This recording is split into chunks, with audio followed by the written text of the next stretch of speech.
তো সবাইকে শুভ সকাল। আজ আমি আলতি পতরের সবজি বানাবো। তো আলতি পতর কাটে লিলি আর ভেন্ডি মেশাবো ওটাই। তো হাঁদের গাছে ভেন্ডি ফলেছে, তো ভেন্ডি কচি কচি ভেন্ডিও কাটে লিলি। আলতি পতর আর ভেন্ডি দুটা কাটে লিলি আর এগুলাকে এখন টুকরা টুকরা করে ভেন্ডিগুলা কাটে লিছি দেখো। আর শাকগুলাকেও দুফাড়া করে কাটে লিব। ওর বাদে ভালো সিরে ধুয়ে করে আর ভাপতে দিয়ে দিব।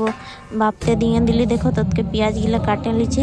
তার বাদে টমাটরটাকেও ধুয়ে করে টমাটরটাকেও কাটে লিব ভালো সিরে। কাটে লিলি দেখো টমাটর তোকে দিয়ে ভাপা হয়ে গেল। কড়াই তেল দিয়ে আর মরিচ দিয়ে পেঁয়াজটা দিয়ে দিলিন দেখো। পেঁয়াজটাটুকু ভালো করে লাল লাল ভাজতে দিব। তোকে আমাদের আঙুনটাই কত ভালো জ্বলছে আঙুন দেখলে।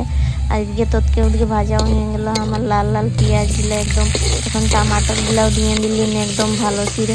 এটাকেও ভাজে নিব। টমাটরটা ভাজা যখন হইলো তখন ভেন্ডিগুলাও দিয়ে দিলে। এখন ভেন্ডিটাকেও ভালো করে লাল লাল করে ভাজবো।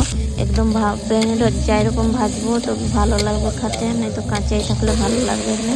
তো ভেন্ডি ভাজা হয়ে গেলো তখন শাকগুলাকেও মেশাই দিলাম দেখো। আর শাকগুলাকেও একে মেশাই করে আর ভালো সে লাড়িয়ে নিব। আর ভালো সে লাড়াও হয়ে গেলো তো একে ভাজাও হয়ে গেলো দেখো। তো কে কেমন খাইছে কমেন্ট করে বাতাবে আমাকে।